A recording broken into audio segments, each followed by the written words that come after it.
Boa noite a todos que estão ouvindo novamente aqui.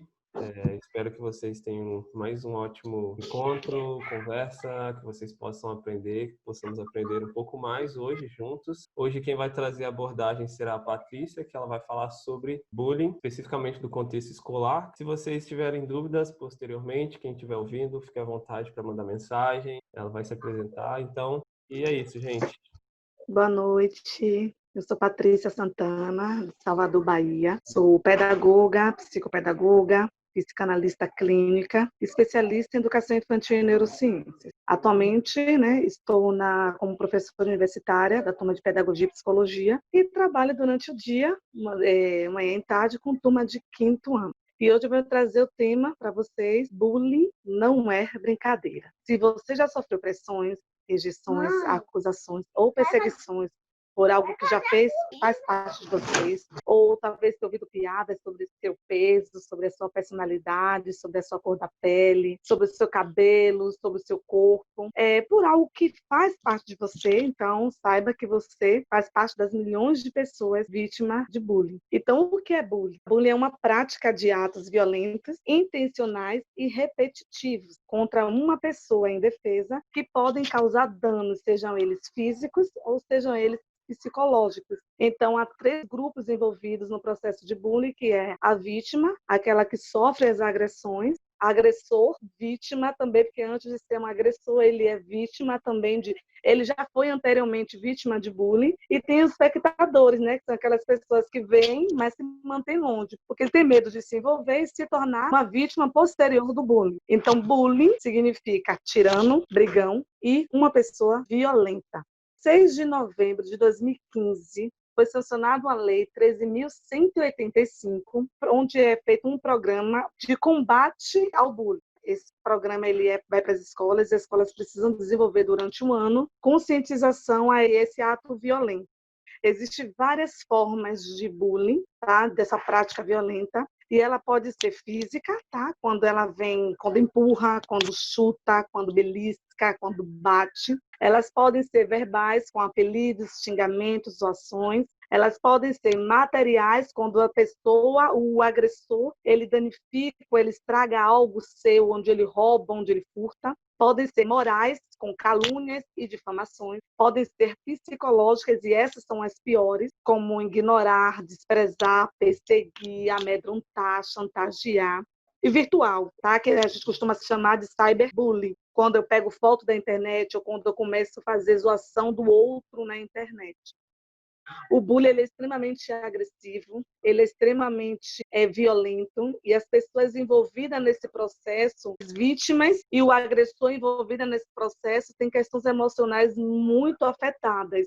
Então, eu vou trazer para você exemplos dos Estados Unidos de 5 crianças, uma sofre bullying. Então, a gente vê o mal que é causado o bullying. E nos Estados Unidos, o índice de pessoas que se suicidam é muito grande. Então, aqui no Brasil, existem escolas que, para tentar minimizar o efeito do bullying, trabalham com a disciplina inteligência emocional. Nessa disciplina, as pessoas, os indivíduos, eles são colocados a compreender as inteligências emocionais que ele tem. Então, tem uma escola mesmo que ela estava trazendo como exemplo uma criança que saiu, se escondeu, e a diretora foi lá e perguntou para ele: por que você está aqui? Ele fez: eu estou aqui para respirar, porque se eu continuar na sala, eu vou bater naquele menino que falou isso de mim. Então, assim, eles começam a identificar as emoções que têm e como podem ficar isolados desse contexto para que não venha partir para agressões maiores. Então, as escolas, infelizmente, ainda não estão totalmente preparadas para discutir sobre bullying. Elas não é que nem estejam preparadas, elas ainda não assumiram uma postura de conscientização. 80% das escolas ainda não punem os agressores. E quando convido os pais para a escola para discutir, debater sobre esse assunto, os pais ainda costumam dizer: na nossa época não era assim. Chamava a gente de orelhudo, chamava de fedorento, de mijão, de cabeção, e a gente vivia tranquilamente, né? Aí alguns ainda costumam dizer, né, no atendimento que eu fiz, de uma das crianças que estava muito isolada, e quando levou para lá, porque o índice de aprendizado da criança ela diminui consideravelmente. A criança se recusa a ir para a escola e é muita desculpa dela é que não gosta da professora, não gosta do espaço. E, na verdade, não, ela estava sendo vítima do bullying. E quando a gente chama ela para conversar, quando a gente chama a família, o pai foi claro quando disse: o que a gente ouviu da família foi essa geração cheia de mimimi. Então, assim, infelizmente, é um contexto muito amplo, tá? Desde a época de 70, a gente se ouve falar de bullying, mas ainda não é algo bastante debatido. E as escolas ainda não se intensificaram para trabalhar com bullying. É necessário que esse tema seja discutido na educação infantil, onde inicia, de fato, a socialização da criança na escola, na educação infantil, e isso aí ela vai passando para outras turmas. E com turma de terceiro a quinto ano, isso explode. As agressões, elas explodem.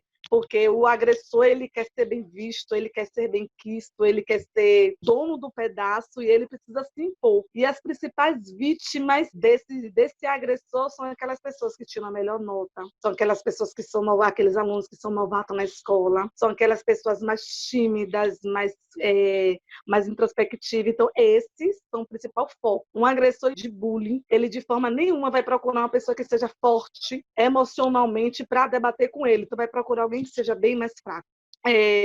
Porque ela ocorre com crianças e adolescentes, tá? Porque é mais comum nos espaços da escola, porque é a fase de desenvolvimento, é a fase de insegurança, é a fase de autoafirmação. Então, nesse período e com essas idades, são frequentes desentendimentos. Então, daí começa a se gerar o nosso tão chamado bullying. Então, o que é que leva uma pessoa a praticar bullying? Então, ele quer ser o popular, tá? A gente vê isso muito em filmes nos Estados Unidos, de adolescentes, de jovens, ele quer ser o popular, ele quer se sentir poderoso, ele quer ter uma imagem positiva de si mesmo, tá? De que ele manda naquele local, que ele manda naquele espaço. Então, é uma pessoa que não aprendeu a transformar a sua raiva em diálogo, tá? Então, vem tudo uma questão emocional extremamente envolvida. Então, ele não quer saber se o outro vai sofrer, ele se sente poderoso com isso, ele se sente feliz em ver que o outro está se sentindo amedrontado, que o outro está se sentindo acuado. O local onde mais acontece isso é no ambiente escolar, tá? No ambiente de trabalho, o bullying hoje se costuma chamar de assédio moral. Então, você colocar apelido, você assediar, você é linda, você é isso, com o objetivo de humilhar a pessoa, de constranger a pessoa, já não entra no nome de bullying, mas entra como assédio moral. Então, vamos lá para as consequências do bullying. Os jovens e os adolescentes que fazem essa prática com o objetivo de humilhar o outro, com o objetivo de constranger o outro, com o objetivo de punir o outro, talvez ele não tenha uma visão ampla do que acontece dentro da pessoa quando esses atos começam a acontecer. Então, as pessoas agredidas pelos bullying, tá? Apresentam sintoma como distúrbio no sono. Ele não consegue dormir direito porque ele ouve aquela voz durante a noite. Isso aí são questões psicossomáticas, tá? Que eles vão absorvendo e vão desenvolvendo isso. O seu corpo começa a reagir. Então, não consegue dormir porque ouve vozes durante o tempo todo. Problemas no estômago, transtornos alimentares, irritabilidade, depressão, transtorno de ansiedade, dor de cabeça frequente, falta de apetite, pensamentos destrutivos como desejo de morrer. Então, esse indivíduo não consegue ser forte o suficiente e isso começa a somatizar. Ele começa a ter dor de barriga quando acorda de manhã para querer ir para a escola. Quando chega no momento de se arrumar, começa a sentir náusea, começa a sentir dor de barriga, começa a sentir dor no estômago, começam a sentir tonturas. Então, o seu corpo começa a reagir a partir do que ele já sabe que vai sofrer na escola. E assim, a turma ela sabe disso. A escola ainda consegue perceber, quando passa muito tempo, começa a perceber que está acontecendo isso, mas a reagir é o problema da escola. A demora da escola de tomar uma postura muito demorada em reagir contra essas questões de bullying, quando você vê um grupo de pessoas se sente fortalecido para fazer isso com outra pessoa. Então, precisa ser pensado, precisa ser desenvolvido essa inteligência emocional na escola. Questão gritante que eu posso colocar aqui para vocês é um massacre que aconteceu em Suzano, tá? No qual 10 pessoas eles morreram, incluindo os assassinos, né? Então, após o caso, foram feitas várias pesquisas para perceber o que foi que aconteceu, e nisso descobriram que esses adolescentes, atiradores também, vítimas também do bullying na escola, eles foram expulsos da escola, eles saíram da escola porque eles sofreram bullying quando eram adolescentes. Então, a dor deles, o que eles sofreram enquanto estavam na escola, aquilo que eles passaram enquanto estiveram dentro daquele espaço, cresceram tanto na mente e no coração dessas pessoas que o que elas pensaram? Eu preciso acabar com essa dor, eu preciso acabar com esse sofrimento. Então, eles foram diretamente ao local onde se originou a dor, ao local onde se originou o sofrimento, e para ele matar foi sinônimo de dizer agora acabou. Então, muito mais do que as questões físicas, psicológicas, ele é muito abalado nesse período. Então, é preciso que a família ela se coloque na posição de compreender, a família se coloca na posição de perceber o que está acontecendo dentro da sua casa, de perceber as reações que o seu filho ele leva a partir do que ele traz da escola, e assim, talvez o dia a dia, o trabalho, ou qualquer outras questões que os pais eles começam a ter durante o dia, que o trabalho toma praticamente o dia todo. Quando chega em casa, criança de 5º ano, 6º ano, praticamente faz atividade sozinha, praticamente vive sozinha em casa, né? Então, como eu trabalho com 5º ano, isso é comum. Tá? Eles vão sozinhos para a escola, eles ficam sozinhos em casa de manhã, eles almoçam, eles saem da escola, eles vão para a casa sozinhos, eles fazem a atividade sozinhos. Então, os pais, ele, devido a esse dia a dia corrido de trabalho, não percebem os detalhes. É nesse detalhe que mora o perigo. É nesse detalhezinho que, às vezes, os pais não percebem, os filhos eles estão sofrendo emocionalmente, sofrendo, sendo vítima do bullying. Quando consegue reagir, pode ser tarde. Existem vários casos de crianças que deixaram apenas a mensagem, um papelzinho, um recadinho dizendo: pai, eu não consegui ser forte. Então, o bullying ele precisa ser combatido nas escolas, o bullying precisa ser combatido na igreja, na nossa sociedade, porque enquanto existir interação interpessoal, sujeitos no ambiente, o bullying ele pode existir, ele vai existir. Então, nas consultas, quando você vai fazer esse atendimento de crianças extremamente isoladas, crianças apáticas, a maioria delas, elas trazem como dor sua esse constrangimento, essa humilhação que passa na escola. De falar do seu cabelo, falar dos seus olhos, falar da sua orelha, falar da sua cor, e não com o objetivo de trazer um benefício a essa pessoa, mas com o objetivo de humilhar, de constranger. Então, o bullying nas escolas, ele atrapalha o aprendizado do aluno, além de afetar o seu comportamento fora das escolas. Tá? Então, quando a família ela percebe isso, quando a família ela está observando o que acontece dentro da sua casa, ela consegue uma resposta mais precisa, ela consegue um atendimento mais preciso, uma ajuda mais precisa ao seu filho. Então, assim, é muito importante, sabe, nós, enquanto família, estarmos atentos a nossos filhos, a nossos sobrinhos, tá? Para que eles, de fato, denunciem, sabe, nas escolas, porque, infelizmente, a escola ainda avançou em muitas questões, mas em outras elas ainda se faz muito de cega e surda. Ainda mais se for situações que as crianças não vão denunciar, não vão questionar, entende? Então, assim, bullying é crime, bullying não é brincadeira. E os problemas que as pessoas que praticam bullying, os agressores praticam,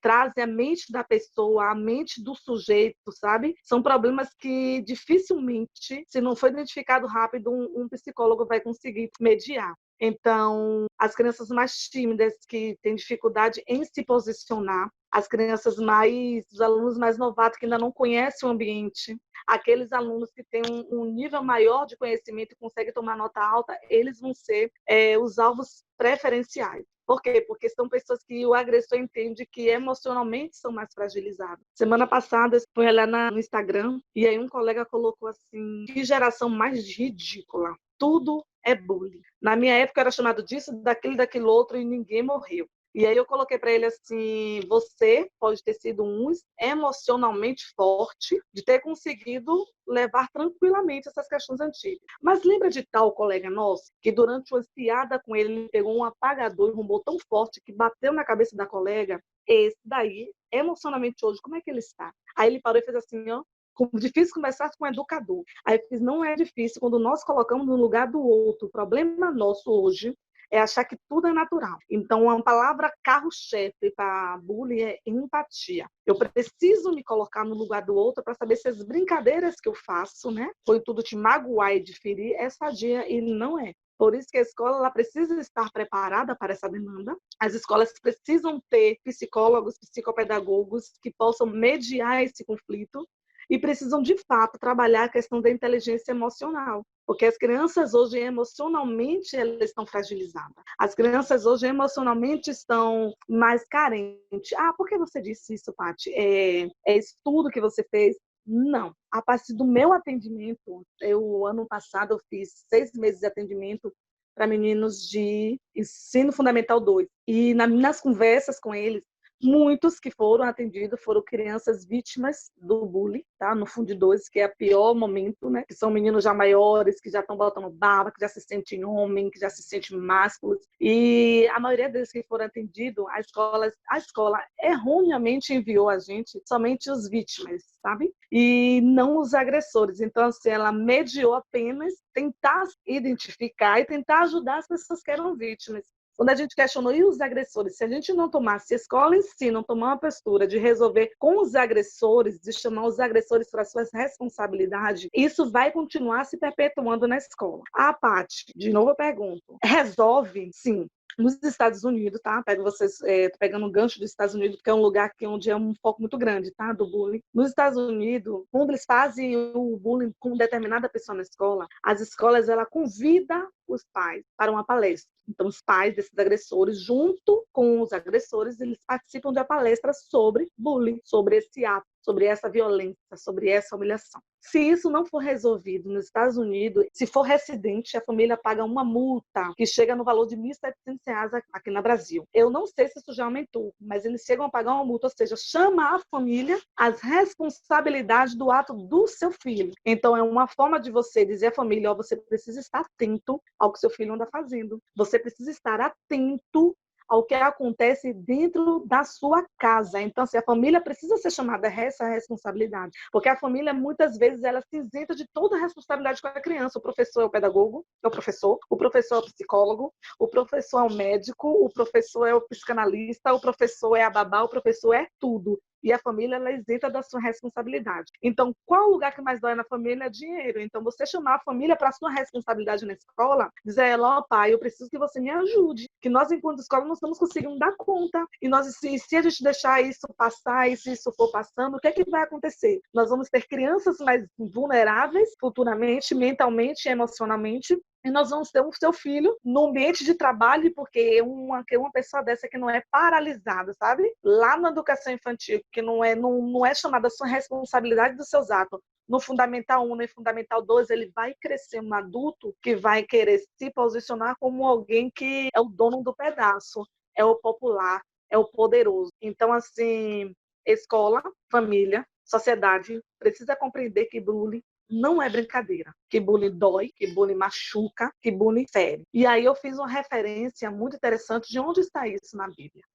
A igreja é um lugar que isso acontece? Sim. Não porque é igreja, tá? Mas porque onde tem pessoas, isso vai acontecer. Então, precisamos olhar dentro da igreja as pessoas por dentro. Então, essa é a empatia que eu digo a você. Olhar por dentro, ciente de quem são, de sua importância na sociedade, de sua importância na família e de sua importância para com Deus. Na igreja acontece isso de bullying, sim. Eu estava conversando com a minha irmã de que na igreja que eu estava congregando, o pastor, junto com as ovelhas, né, que tinha mais proximidade, se tratavam por elefante, bode, fedorento, orelhudo, feioso, anta. Então, eles se tratavam assim, como uma forma de brincadeira, como uma forma simples de brincadeira, suave de brincadeira, que não incomoda, não dá ninguém. Mas o outro que ouve, talvez não ouça como um tom de brincadeira. O outro talvez não vai conseguir chamar um pastor de anta, de elefante, de burro, de orelhudo. Então, vão sendo impactados neles, vão sendo emprenhados neles essa visão de você ser uma anta. Questões emocionais vão sendo evoluídas. Então, assim, não é que dentro da igreja não deveria acontecer, tá? Até porque as pessoas que estão ali são pessoas que estão buscando ser melhores, são pessoas que estão buscando Deus, estão buscando a sua salvação. O problema é que nas igrejas não deveria existir, porque são pessoas que estão chegando lá doentes, precisamos de colo, precisamos de aconchego, precisamos de carinho, precisamos de que olhe para si.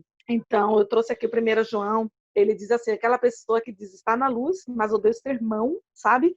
Discriminando, odeia o seu irmão, humilhando, odeia o seu irmão, constrangendo, esse está nas trevas. Então, a Bíblia também, ela traz isso, sabe? Essa questão do, não necessariamente dizendo que é o bullying, mas uma pessoa que ama o outro vai tratar o outro menor que você. Uma pessoa que ama o seu irmão vai dizer ao seu irmão que ele é anta, que ele é orelhudo, que ele é fedorento, que ele é fedido. Então, a própria igreja também ela deveria se posicionar contra as diversas questões sociais que existem. Na última palestra, se não me engano, foi de Isa, estava falando sobre desigualdade social, e eu estava refletindo o quanto a igreja também ela não conhece essas questões sociais que existem, né? Sobre fascismo, sobre racismo. Elas, às vezes, desconhecem. São muitas pessoas que preferem não estudar para ir para a igreja apenas para pregar a palavra. Então, assim, é muito interessante que esse tema ele seja abordado na igreja. É muito importante que temas diversos sejam abordados na igreja, a fim de que isso, que as famílias também dentro da igreja consigam perceber de que se existe o seu filho, que vai para a igreja todos os dias, ou não, ele pode ser vítima, ou ele está sendo vítima de bullying na escola e você não esteja percebendo, a família em si não esteja percebendo.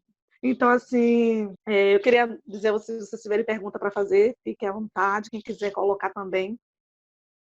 Eu posso dizer que eu meio que sou especialista em bullying, mas eu não falo isso com orgulho, né? Porque durante 13 anos da minha vida eu pratiquei bullying. E assim, normalmente eu era o maior agressor da minha turma, podemos dizer assim. Mas eu não conhecia Jesus, né? Até chegar um dia, eu já frequentava a igreja, eu já frequentava uma igreja evangélica, até chegar um dia em que foi perguntado quem na sala de aula frequentava a igreja. Uma colega de turma perguntou. Então eu levantei a mão e ela falou assim, acho que eu nunca vou esquecer dessa cena, dessa fala. Eu levantei a mão e ela falou assim, como assim, Bruno? Você é da igreja? Aí eu falei assim, ué, sou, por quê? Aí meu amigo falou assim, por que será? Aí eu falei assim, que, como você... Aí, tipo assim, na hora já apareceu o agressor, né?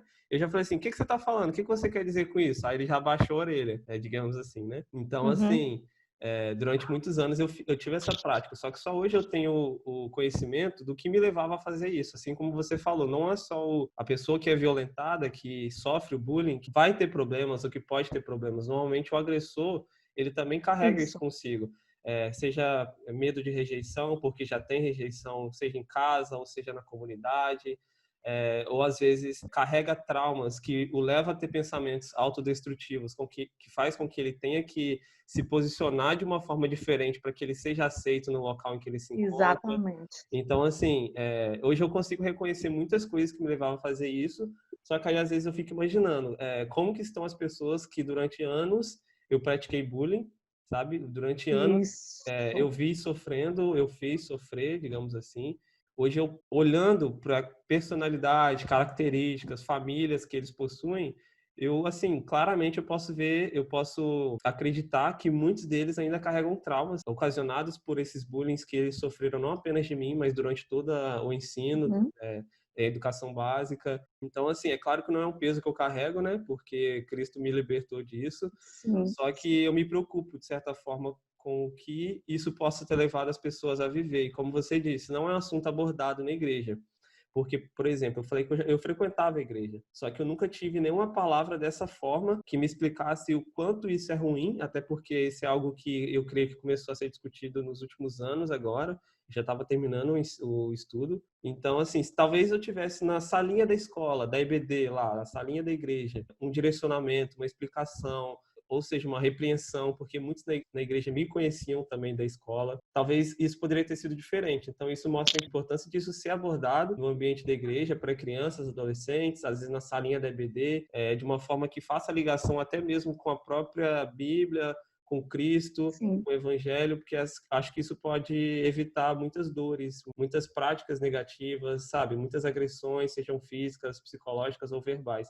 Então, isso é essencial, assim, a gente conversar sobre isso. E como você falou, até no ambiente da igreja isso acontece. É claro que, assim, eu sou da juventude, então não sei o que acontece nos adolescentes, nos pré-adolescentes, nas crianças da igreja, mas quem garante que isso não acontece também, sabe? Então, isso é importantíssimo, assim, de ser abordado. Eu tenho uma dúvida. Você trouxe a questão dos agressores e da vítima. Todos os agressores de bullying foram a vítima na infância, na adolescência. Todos que fazem bullying, eles estão reproduzindo o comportamento que sofreram na infância, é isso? Não vou te garantir como todos, mas sim uma grande parte das vítimas, dos opressores foram vítimas em algum período. Bem no seu passado, eles foram vítimas e aí eles reproduzem hoje para ser aceito na sociedade, para ter uma postura de nesse ambiente aqui eu posso me sobressair, eu posso ser melhor. Então, a maioria dos opressores, eles foram vítimas também do bullying. E assim, gente, a questão do bullying entre vítimas e opressores talvez seja todos os traumas causados interiormente que psicólogo talvez não dê conta, sabe? Psicanalista não dê conta. São as sequelas que ficam e se ajude o socorro chegar bem tardio, se a família perceber isso bem tardio, se a escola perceber isso bem tardio, nós temos muitas pessoas com depressão. Nós teremos muitos alunos, muitas crianças que vão se suicidar. O bullying, ele é um assunto aparentemente tão banal, né? Pouco discutido. Tem uma lei que obriga que as escolas trabalhem isso, a conscientização, combata isso, mas assim, eu trabalhei 4 anos na prefeitura, mas eu trabalhei com o grupo 3, 4 e 5, e a gente não fazia isso pela lei. A gente sempre, quando existia essa questão na sala de aula, a gente trabalhava com eles a questão da identidade, a questão de se compreender a sua origem. Então, é muito mais fácil você trabalhar isso na educação infantil. Hoje, eu atuando com turma de 5º ano, eu percebo o quanto é gritante. A mudança que é do grupo 5 da educação infantil ao 5º ano, o quanto é gritante, o quanto alguns, né, fazem questão de deixar o outro pior do que já se sente. Então, assim, precisa ser discutido muito mais, precisa ser debatido muito mais, precisa ser identificado nas escolas os agressores com muita mais rapidez e agilidade para se tomar uma providência. Porque os danos psicológicos, gente, são imensuráveis. Os danos psicológicos são para a vida toda. Então, as escolas precisam estar atentas a isso. Nós, enquanto sociedade, precisamos estar atentos a isso com nossos filhos, com nossos sobrinhos e na nossa família. E isso é essencial, gente. Assim, essencial. Se uma criança na infância, adolescência, tivesse a interrupção nessa vida de prática de bullying, ou até mesmo ela for ajudada como alguém que é vítima de bullying, cara, só Deus para medir como isso pode ajudar futuramente ela como jovem, adulto, até como pai, mãe, enfim, isso é importante. E Bruno, esses adolescentes, né, eles precisam ser chamados da responsabilidade dos seus atos. Quando eu fiz um atendimento com um menino lá da 8º ano, quando ele entrou na sala todo fortão, né, sentou na cadeira lá, e aí eu fui conversar com ele, ele disse assim, por muito tempo eu sofri isso, agora vai ser diferente. Ou seja, ele sabia o que ele sentiu, ele sabe o que ele vivenciou, e ele disse assim, eu preciso, era como se ele dissesse assim, agora eu vou reproduzir aquilo que eu sofri no outro. E quando você questionava para ele, e você acha que é sadio para você? Ele fez, não é para mim. Sadio não vai ser para mim, mas também não vai ser para ele. É como se estivesse falando comigo, né? Que ainda chamava de professora, né? Mas eu estava fazendo atendimento de psicanálise com ele. E aí eu fiz assim, aí ele pegou e fez assim, para mim não vai ser. Mas também, ele também não vai ficar tão limpo como ele deveria ficar. Ou seja, aquilo que doeu em mim vai doer nele também. Então, assim, é muito difícil. Então ele disse, se eu sofri isso, você vai sofrer. Se eu vivenciei isso, você vai vivenciar. Então os agressores, muitas vezes, eles precisam ser chamados à responsabilidade dos seus atos. Muitas vezes eles precisam ser chamados à responsabilidade dos seus atos, para ele ver que aquilo que ele faz dói nele, dói no outro, fere no outro.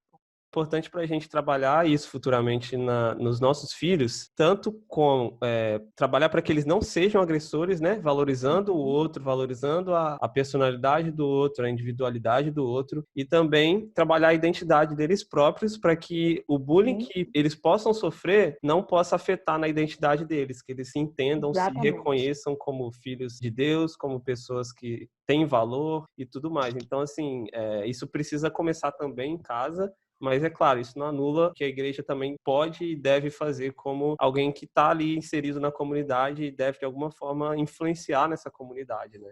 Isso, e como eu disse a vocês, né, esses agressores muitas vezes não conseguiram externar em diálogo aquilo que sentiu. Então, por isso que é fundamental hoje a inteligência emocional. Existem escolas de Salvador, do Brasil, né, que já utilizam dessa prática, dessa disciplina, onde esse indivíduo ele vai perceber as suas emoções e quando sentir esse emocional, gritar, ele precisa dizer assim, eu preciso respirar, eu preciso sair desse meio que vai desencadear em mim sensações negativas. Então, assim, é necessário já trabalhar a educação emocional nas escolas, sim, para que os alunos consigam administrar melhor as suas emoções, gerenciar melhor as suas emoções. Fora que, assim, eu pensando aqui agora, se a igreja servir como esse ambiente acolhedor, quantas crianças feridas por conta de bullying não pode ver na Uhum. igreja como um local que acolhe e a partir disso Isso, conhecer Cristo, sabe? Então, assim, exatamente. isso tem um poder que talvez a gente nem consegue imaginar. Era isso mesmo que tu falou que eu ia falar, Bruno, porque eu já trabalhei com criança, com conjunto de infantil, e aí muitos das crianças lá da igreja, os pais não eram da igreja. E aí o que acontecia? Eles viam na gente um refúgio. Então, quantas vezes as crianças vinham chorando conversar comigo, falar o que estava acontecendo, e a gente vê muito essa questão do despreparo mesmo. E aí é tão importante isso, porque quantas vezes eu já acolhi uma criança e depois os pais vieram através desse acolhimento. Era uma coisa muito especial. Trabalhar com criança é uma coisa incrível e que a gente tem que ter muito preparo.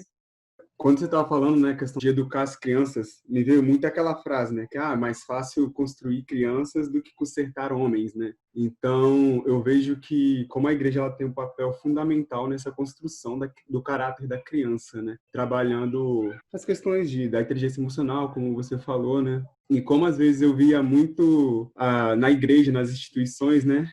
Tipo assim, se você tá com raiva, você criança, você tem que pegar sua raiva e mandar embora. Você tá triste? Joga a tristeza embora, porque não é um sentimento bom. Mas não ensinava as crianças a como lidar com esse sentimento, sabe? Isso.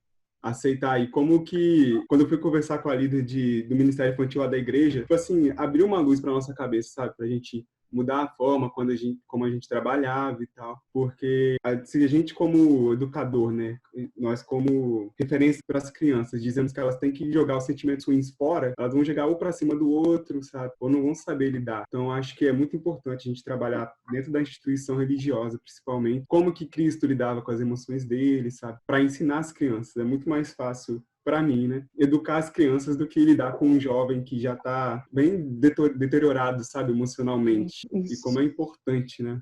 E elas acabam sendo vítimas, né, da postura do outro, da nossa falta de empatia enquanto sociedade. O que me fez refletir aqui, quando você disse, é que assim, a maioria das igrejas elas estão preparadas apenas para receber as pessoas, para ser salva, para buscar Jesus, para trabalhar a palavra. E muitas igrejas não estão preparadas para receber essas pessoas com problemas, com questões que trazem de família, com questões que trazem da vida fora, e ouvi-las. Tá? Muitas pessoas entram na igreja com diversas questões. E a igreja, às vezes, ela ouve apenas para orientar na prática de como seguir, como andar no evangelho, mas não para mediar as suas emoções, não para entender as suas emoções. Existe muito psicólogo na igreja, muito pedagogo na igreja, nutricionistas que podem fazer um trabalho na base daquilo que estudou e às vezes não fazem, tá? Às vezes a igreja não abre essa oportunidade ou às vezes tem vergonha de solicitar que faça um trabalho bem legal com as crianças. Existem diversas dinâmicas de inteligência emocional que vai fazer com que as crianças percebam as suas emoções e sejam mais fortes quando vê algumas questões que venham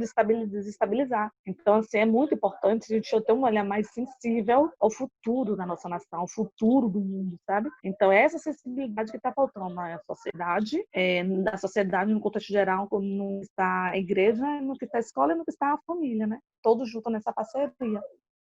Como identificar quando uma brincadeira, fala, a atitude se torna bullying? Jefferson, é fácil. Se a brincadeira, se a fala, se a atitude tiver o objetivo de humilhar, constranger e envergonhar o outro na frente de várias pessoas, é bullying. E aí daí é fácil você identificar quem é o agressor, porque o agressor é aquele que vai ser querido por todo mundo. É aquele que todo mundo, que as pessoas vão perguntar, vamos para tal lugar? Vai para onde? Não sei quem, eu vou com você. Então, é fácil identificar quando está constrangendo, humilhando, e você vê essa prática recorrente, já sabe que é bullying. Você já percebe quem é a vítima e quem é o agressor. Eu queria saber, quando a gente identificar o que está acontecendo, com quem está acontecendo, como lidar, por exemplo, às vezes o agressor ele tem problemas em casa, às vezes eles têm rejeição por parte da família, ele sofre alguma coisa na família e reflete isso no ato do bullying. Como lidar com isso? Porque se fosse, identificar, a gente chamaria os pais, como você falou, para ter uma conversa. Quando isso parte, de casa, como lidar com isso? Carol, em que situação você vai identificar? Você vai identificar isso na escola? Você vai identificando isso na igreja? Você vai identificando isso aonde? Então, como eu ajudo na igreja, seria na igreja. Pronto, então assim, você vai chamar a vítima, o agressor, você chama ele, conversa. Alguns percebem, tá? Você sugere vamos tentar melhorar, vamos tentar, fazer atividades em grupo que desenvolvam inteligência emocional, faça atividades dinâmicas, Carol, que ele consiga perceber que as ações dele machucam o outro, faça atividades, coloque filmes, esteja sempre questionando e esteja sempre estimulando esse grupo a falar o que é que ele sente e o que é que o outro está sentindo. Tem dinâmicas muito interessantes de amassar o papel. Olha, o que você faz com o outro depois que você amassa, você não consegue voltar ao papel normal. Ou seja, quando você machuca o outro, quando você fere o outro, você não consegue trazer o outro normal. Então, se a sua contribuição não é assim de hoje para amanhã, uma semana, eu consigo resolver esse problema. É um processo de conscientização e isso demora, isso pode levar um ano. E dentro da igreja, eu acredito que seja mais tranquilo de lidar, porque você precisa trazer a questão da família, o quanto a família ela interfere nas relações da criança. Então, assim, eu acredito que o processo ele vai ser mais vantajoso se você buscar alternativa viável para trazer o agressor para você, a trazer o agressor a refletir sobre o ato dele. Foi esse o nosso objetivo, né? Quando a escola chamou para fazer esse trabalho de psicanálise, eu estava formando em psicanálise, né? E ela chamou justamente para isso, mas ela foi na contramão, ela trouxe as vítimas para a gente trabalhar e assim os agressores continuaram soltos, os agressores continuaram sem refletir a sua prática. O seu objetivo tem que ser o quê? Fazer o agressor refletir a prática dele, fazer o agressor refletir o que acontece no outro quando ele é ferido. Boa noite a todos. Eu sou professor e pastor. Já trabalho em escola há 10 anos. E só um acréscimo assim, de uma pergunta que foi feita, que é bem interessante. Não sei quem perguntou sobre que o agressor ele já tem um problema, já foi agredido, já foi vítima. E na maioria dos casos eu não posso dar uma porcentagem porque eu não pesquisei a porcentagem, mas nesses 10 anos que eu trabalho em escola, eu trabalho com criança, com adolescente, com ensino médio, com adulto, com ex, e tem o agressor em todas as idades. E quando eu sento para conversar com eles, porque como eu sou pastor, eles se abrem comigo e tudo, boa parte deles falam que uma fala que me marcou muito foi de um menino que ele já tinha repetido várias vezes, ele era extremamente agressivo. E aí ele falou assim para mim: professor, como é que você quer que eu seja diferente se eu só conheço agressão? Na minha casa só tem agressão. E aí eu só sei gritar, só sei. Um menino, um adolescente, 14 anos, conseguiu fazer essa própria análise dele, né? De que ele, como é que eu queria que ele tivesse um comportamento diferente se ele não conhecia outro comportamento diferente. E aí uma frase que o Paulo Freire fala é que a grande questão da educação libertadora é quando você consegue educar para que a vítima não se torne agressora, porque na boa parte o oprimido ele se torna um opressor, né? E na igreja, eu percebo, por incrível que pareça, as pessoas, elas fecham os seus ouvidos e os seus olhos muito para essa questão do bullying. Tem gente, é muito mais comum você ouvir na igreja que é mimimi do que na escola. Por quê? Por causa da falta do estudo, do preparo e de você conhecer o que de fato é uma opressão. Então, assim, a gente precisa trabalhar a educação para que a vítima não se torne uma agressora, porque na boa parte dos casos, a vítima ela vai se tornar uma agressora, é quase que certo isso, e dentro da igreja trabalhar esse olhar mais atento e falar mais sobre isso com as pessoas. É isso, a gente precisa trabalhar isso mais na igreja, em nossas casas. Os que ainda não têm filhos já se prepararem, porque, tipo, como alguém que trabalhou na escola, cara, é um desafio muito grande. Porque se a gente for parar para pensar, são crianças de diversas realidades diferentes, de famílias diferentes, crianças, sim, que já foram abusadas, crianças que têm pais com problemas com alcoolismo, crianças que têm pais presos, crianças, assim, falando na realidade da escola pública hoje, né? E quanto mais essa escola for em direção à periferia, é mais comum esses tipos de casos. Assim, eu trabalhei numa escola de periferia mesmo. Então, era algo muito complicado, assim. Porque, como eu falei, são crianças de universos diferentes que se encontram. E, cara, quando os diferentes se encontram, é comum haver esse embate. Só que aí o professor, e principalmente nós, como cristãos, a gente tem que fazer um papel de mediador e pacificador nesse ambiente. Só que não é um papel muito fácil, por isso que é necessário começar esse trabalho desde casa. Fazer a criança compreender que ela vai encontrar com pessoas diferentes, fazer a criança entender as crianças na qual ela vai se encontrar são crianças que carregam problemas em casa, são crianças que carregam experiências diferentes da dela. Então, assim, é um preparo mesmo que deve ser constante, que deve ser de casa, que deve ser trabalhado na igreja. Inclusive, até na igreja a gente tem que fazer esse preparo, porque Isso a gente vê até na juventude, nos adultos e tudo mais, que pessoas de realidades diferentes, quando se encontram, muitas vezes têm dificuldade de se encaixar, elas se bicam muito. Imagina criança que não tem, como foi abordado, inteligência emocional para isso, que não tem filtro, muitas vezes, sabe, daquilo que ela pode ou não falar. Então, assim, é um trabalho que necessita esforço mesmo, sabe? Necessita esforço, paciência e tudo mais. Enfim, as crianças que a gente tiver contato, que a gente puder de alguma forma ajudá-las a pensar sobre isso, ser esse ponto de suporte, esse local de acolhimento, a gente tem que trabalhar dessa forma. Acho que foi o pastor que falou na estante aí, ele falou sobre uma citação de Paulo Freire, né? Quando a educação é libertadora, o sonho do oprimido é ser opressor. Isso é fato e acontece, eu acho que em vários âmbitos, independente de escola, né? Acho que em igreja também acontece. E eu fico pensando o quê? Acho que falando em criança e adolescente, são sujeitos em desenvolvimento. Normalmente, agem por exemplo, né? Segue exemplos. Quando ocorre a prática de bullying, a gente chama o agressor e o agredido, né, a vítima. Não seria interessante participar os pais, porque às vezes os pais também fazem brincadeiras, né, agem com bullying, praticam bullying na ideia de ser brincadeira. Então a criança acaba reproduzindo esse comportamento, porque também vê nos pais esse comportamento. Então acho que implicar só a criança e o adolescente, agressor e vítima, talvez não seja suficiente. Ainda mais no âmbito da igreja, implicar os pais como corresponsável nessa situação também seria interessante. Mas foi isso que eu até questionei mais cedo, que eu falei. Você primeiro chama a criança, tá? A primeira coisa, você precisa chamar a criança, você não chama diretamente o pai dela, você chama ela. O primeiro contato é seu com a criança. E daí, se da recorrência dele, aí você chama a família, tá? Em segundo momento, porque a criança ela precisa ser responsabilizada pelos seus atos. Você precisa chamar ela primeiro para dizer assim, o que você fez não foi bom. A sua atitude perante os seus colegas não foi boa e não foi sadia. Vamos fazer um pacto de confiança, vamos fazer um diálogo, vamos construir uma confiança entre eu e você que isso não vai acontecer. Pronto, o primeiro passo. Se isso for recorrente, você chama a família, entendeu? Costuma-se fazer, pelo menos a escola costuma-se fazer assim. Quer dizer, deveria ser feito assim.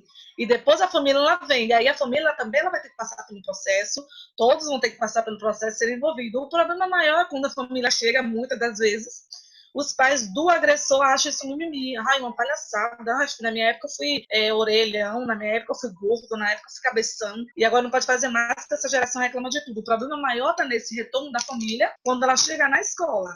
Muitas vezes a família na escola também é um caso delicado, né, de lidar, porque, como você falou, muitas vezes os pais não aceitam que os filhos são os agressores, muitas vezes passa a mão na cabeça, e muitas vezes quando o filho é o agredido, o pai acaba agredindo o filho de volta, como se o filho fosse culpado da agressão que sofreu. Isso.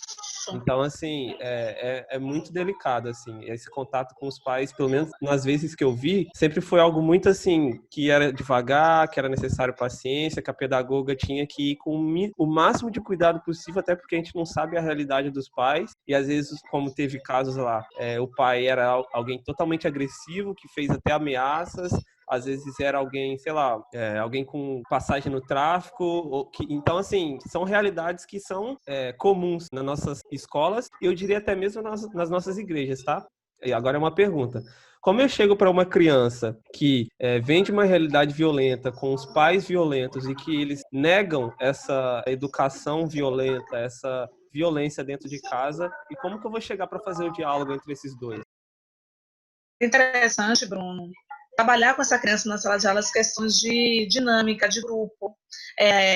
Como eu coloquei, sempre trazer a criança a refletir sobre o seu ato. Em seguida, trazer a família. Como é que você não vai trazer? Você consegue fazer sim, Bruno, quando você tem relação afetiva desenvolvida com a criança, tá? Eu trabalho com criança há muito tempo, tenho 10 anos dentro de sala de aula. E eu acredito, durante um tempo eu percebi que a relação afetiva entre professor e aluno resolve a maioria dos problemas. Eu sou professor também. Aí tem um caso que aconteceu, que você estava falando aí, que foi bem grave lá na escola, no noturno.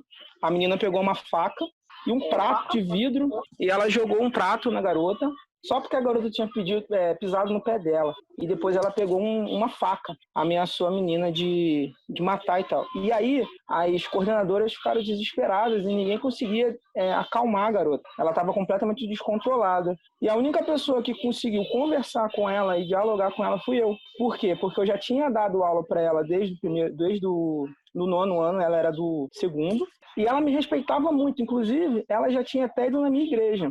E ela era tão agressiva que uma vez até falei que ela foi lá na igreja, os meninos até riram, né? Ah, duvido, ela nunca queria ir na igreja. E ela tinha ido na minha igreja. Então ela tinha uma boa relação comigo. E ela com aquela faca, ameaçando matar a garota, ela soltou a faca porque eu conversei com ela. E aí eu falei com ela que ela não tinha que fazer isso. Tá? Ela falou, não, professor, mas essa menina já tá me provocando. Eu falei, mas você tá dando razão. Ela depois respondeu, como ela já estava fazendo 18 anos, ela acabou respondendo boletim de ocorrência, gastou dinheiro com a advogada. Aí quando passou esse processo, eu fui conversar com ela. Aí eu falei pra ela, e aí, resolveu pegar aquela faca? Aí ela falou, não, nunca mais eu vou fazer isso, porque deu um BO pra caramba, tal, na linguagem dela. E aí, depois, passando o tempo, ela melhorou, foi fazer curso, tá trabalhando com questão de beleza e tal. Mas isso que você falou refletiu muito nessa... Eu lembrei dessa situação, dentre outras, né? Então, como é que você vai segurar um agressor? Você não segura. Já aconteceu caso de noturno com meninos que têm quase 2 metros, como é que você vai segurar? Então, eu já separei brigas que o meu braço saiu roxo da briga, porque jogaram cadeira de ferro no meu braço, e aí teve que juntar diretor, eu, mais as pessoas que trabalhavam na escola para conseguir segurar o garoto. E aí, quando você tem uma boa relação, ele vai conseguir te ouvir. Mesmo porque a tua voz faz bem para ele. Porque na maioria vocês estão falando sobre chamar pai e mãe, mas é muito difícil você conseguir. Tem 2 questões. O agressor, ou o pai espanca ele vai nem querer ouvir, ou o pai tá preso, ou o pai não tá ali. Então, tinha situação que eu evitava chamar o pai, por quê? Porque se esse pai ouvir uma queixa, ele vai arrebentar o garoto, sem nem querer saber. Nicolas, e quando o pai chega com aquele olhar fulminante, já diz assim, ó, em casa a gente resolve. Você já sabe que vai ser pior, não é assim? Vai ser pior, não vai resolver nada. E aí ele vai chegar na sala de aula no dia seguinte com mais ira. Pior, exatamente. Entendeu?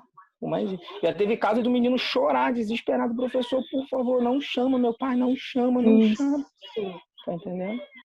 Trabalhar com criança é um mundo tão gostoso, tão maravilhoso, mas traz tantas complexidades, tanta dificuldade. Mas, assim, acima de tudo, né, Valona traz muita questão da afetividade. A afetividade, ela move montanhas, ela resolve tantas questões que a criança está tão magoada, tão ferida, tão cheia. Uma voz sua, fique tranquila, vai dar tudo certo. Ele encontra sossego, ele encontra calma. Então, assim, é necessário também que professores estejam uma formação adequada, né, para atuar em sala de aula. É necessário chamar a família às suas responsabilidades quando for pertinente, mas ainda assim, a principal foco ainda deve ser o professor, a escola com a criança e depois a família ser chamada, né?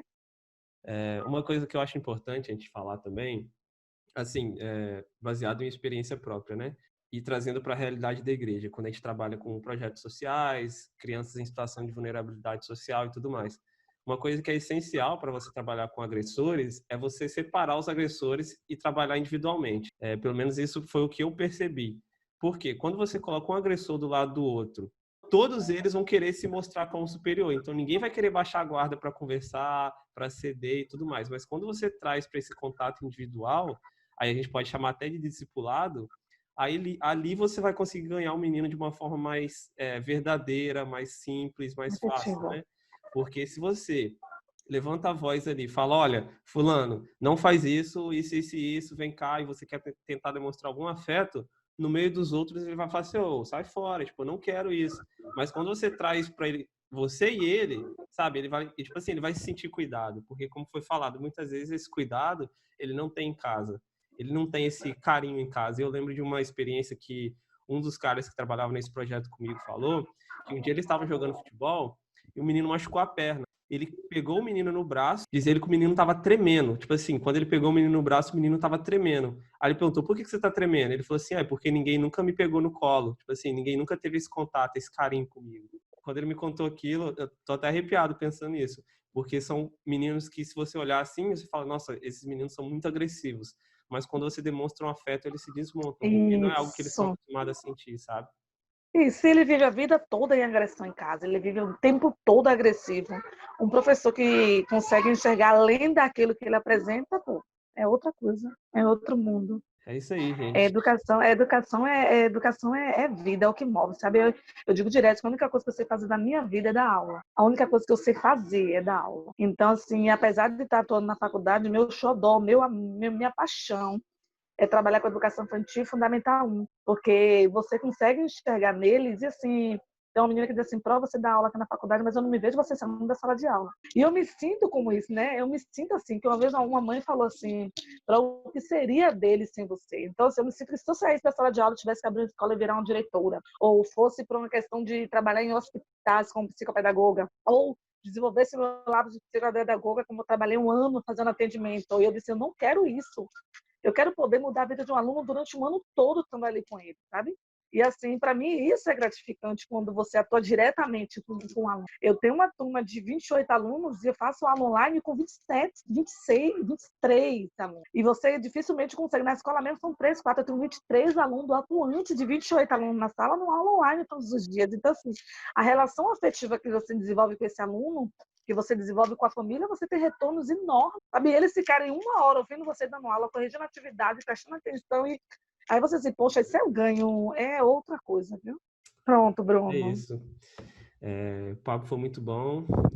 Oi, sim, muito gostoso. São coisas que são necessárias de serem faladas, né? As experiências trazidas também são importantes para testificar que isso é real, está dentro da igreja, está perto de nós. E bom demais, bom demais. E, galera, obrigado, Patrícia, pela disposição. Valeu, obrigada. Obrigado pela disposição de estar aqui, de preparar o conteúdo. Obrigado pelas experiências contadas também, ao Nicolas também, que contou as experiências da escola. Isso. Obrigado aos que participaram, aos que fizeram perguntas, aos que falaram, enfim. Obrigado a todos que estiveram aqui. Obrigado aos que vão assistir posteriormente também. Gente, é isso. A gente precisa falar mais sobre isso. A gente precisa estudar mais sobre isso, principalmente tios da igreja, tios de salinha infantil, professores, enfim. Gente, muito obrigado. Deus abençoe vocês. Valeu. Tá, obrigado, gente. Valeu. Gente, valeu. Espero que esse assunto tenha sido bom para vocês, que tenha sido enriquecedor e que Deus abençoe as nossas vidas. É isso aí. Até mais, gente. Obrigado, Patrícia. Tchau.